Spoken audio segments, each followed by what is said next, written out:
নিশ্চয় জগদীশ চাওক আজিল হকৰ পিছত এইবাৰ দিলৱাৰ হুছেইন আৰু শ্ৰীভূমিত আজি এনকাউণ্টাৰৰ ঘটনা সংঘটিত হৈছে। আপুনি যিদৰে উল্লেখ কৰিছে ৰাজ্যত আজি দুবাৰকৈ আৰক্ষীৰ যি বন্দুক সেয়া গৰজিছে আৰু দিলৱাৰ হুছেইন নামৰ যিগৰাকী যুৱক এইগৰাকীৰ বিৰুদ্ধে ভয়ংকৰ অভিযোগ।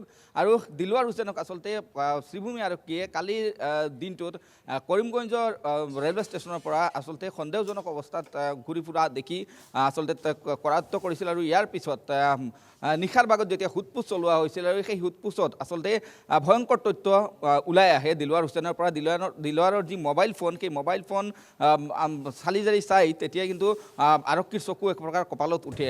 আৰু দিলৱাৰে তদন্তত দিলৱাৰে স্বীকাৰ কৰে যে দিলৱাৰে ভিন্ন সময়ত বিগত প্ৰায় 5-6 মাহ ধৰি বাংলাদেশৰ লোকক ভাৰতত তেওঁ প্ৰৱেশ কৰাই আহিছিল। আৰু এই তথ্য লাভ কৰাৰ পিছত আৰক্ষী আজি কাইলি পুৱাতেই পাথাৰকান্দি আৰক্ষীৰ এটা দল আৰু শ্ৰীভূমি অৰ্থাৎ জিলা সদৰৰ আৰক্ষীৰ এটা দল এওঁলোক গৈ ফুলকান্দি এলেকাত অৰ্থাৎ পাথাৰকান্দি আৰক্ষী থানাৰ অন্তৰ্গত ফুলকান্দি এলেকাত ভাৰত বাংলাদেশ সীমান্তত সেই ঠাইত যিটো ঠাইত পৰা দিলৱাৰ হুছেইনে ভিন্নজন বাংলাদেশীক তেওঁ ভাৰতলৈ প্ৰৱেশ কৰাইছিল সেই ঠাইত লৈ গৈছিল। আৰু সেই ঠাইত আৰক্ষীয়ে দেখা পাইছিল যে এটা নলা আছে, সেই নলা ব্যৱহাৰ কৰি দিলৱাৰে এনেধৰণৰ ভয়ংকৰ কাণ্ড সংঘটিত কৰিছিল। আৰু যেতিয়া সেই ঠাইত দিলৱাৰ হুছেইনক লৈ যোৱা হৈছিল সেই সময়ছোৱাত সুমন দাস নামৰ আৰক্ষী কনষ্টেবল এগৰাকীৰ বন্দুক কাঢ়ি পলাবলৈ চেষ্টা কৰিছিল দিলৱাৰ হুছেইনে। আৰু তেনে সময়ছোৱাত আচলতে আৰক্ষীয়ে শূন্যলৈ এজাই গুলী ফুটাইছিল।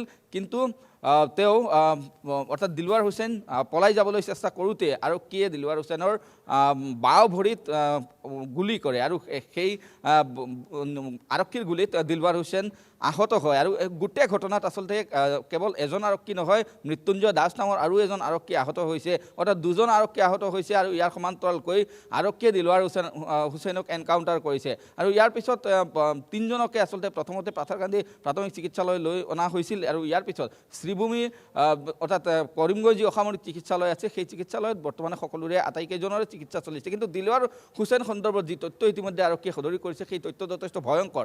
দিলৱাৰ হুছেইনৰ ঘৰ আচলতে চুবুৰীয়া ৰাজ্য ত্ৰিপুৰাৰ উত্তৰ ত্ৰিপুৰাৰ যুৱৰাজনগৰ এলেকাত। আৰু যুৱৰাজনগৰ এলেকাত থকাৰ পিছতো কিন্তু দিলৱাৰ হুছেইনে অসমৰ অৰ্থাৎ পাথাৰকান্দি আৰক্ষী থানাৰ অন্তৰ্গত সোণাতোলা এলেকা যি এলেকা হৈছে ভাৰত বাংলাদেশ সীমান্ত সেই এলেকা দি প্ৰায় 60ৰ পৰা 70গৰাকী বাংলাদেশীক তেওঁ প্ৰৱেশ কৰাইছিল ভাৰতত। আৰু এওঁলোকক আৰু কিছু লোক আছিল যি লোকসকলক আচলতে দিলৱাৰ হুছেইনে পুনৰ বাংলাদেশলৈ উভতাই পঠাইছিল। অৰ্থাৎ এক প্ৰকাৰ ক'ব লাগিব যে দেশ দুয়োটাৰ দলে এক ভয়ংকৰ কাণ্ড সংঘটিত কৰিছিল দিলৱাৰ হুছেইনে। এই মুহূৰ্তত আৰক্ষীয়ে যি তথ্য সদৰি কৰিছে সেই তথ্য অনুসৰি আৰক্ষীৰ যি অনুসন্ধান সেই অনুসন্ধান অব্যাহত আছে। কিয়নো দিলৱাৰ হুছেইন কেৱল অকল এজন ব্যক্তি নহয় যিজন ব্যক্তিয়ে এই ধৰণৰ ভয়ংকৰ কাণ্ড সংঘটিত কৰিব পাৰিব।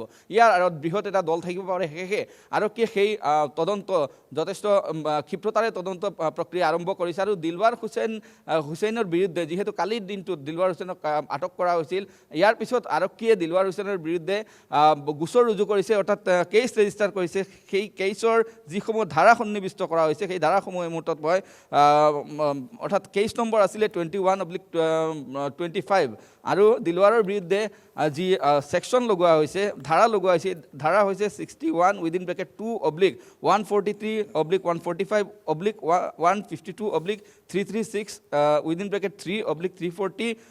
2 BNS এই ধাৰা সন্নিৱিষ্ট কৰা হৈছে দিলৱাৰৰ বিৰুদ্ধে। অৰ্থাৎ জগদীশ চাওক বিশেষকৈ যদি কওঁ তেতিয়াহ'লে ত্ৰিপুৰা যি ৰাজ্য আছে সেই ৰাজ্য প্ৰায় প্ৰতিদিনেই আচলতে সংবাদ শিৰোনাম দখল কৰে। সেই ৰাজ্যৰ ভাৰত বাংলাদেশ সীমান্ত দি বাংলাদেশীসকল অবাধে প্ৰৱেশ কৰে। কিন্তু সেই ৰাজ্যৰ এগৰাকী দলাল বুলি ক'ব লাগিব দিলৱাৰ হুছেইন, যিগৰাকী আচলতে অসমত আহি এনেধৰণৰ কাণ্ড সংঘটিত কৰিবলৈ সক্ষম হৈছিল।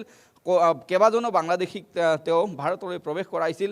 আৰু দিলৱাৰে নিশ্চয় আপোনাৰ পৰা জানিব বিচাৰিম এই দিলৱাৰে কেনেদৰে ভাৰতত প্ৰৱেশ কৰা হৈছিল? আপুনি জনাইছে যে দীৰ্ঘদিন ধৰি প্ৰায় 6 মাহৰো অধিক কাল ধৰি এনেদৰে ত্ৰিপুৰাৰ পৰা আহি অসমত শ্ৰীভূমিত এনেদৰে এই দিলৱাৰে বহু বাংলাদেশী নাগৰিকক ইয়াতে প্ৰৱেশ কৰোৱাইছিল। কিন্তু কেনেদৰে এই কাম কেনেদৰে তাৰ কাটাৰ বেৰাৰে নে কোনো সুৰংগেৰে নে কেনেধৰণে প্ৰৱেশ কৰোৱাইছিল বাংলাদেশী নাগৰিকক ভাৰতত?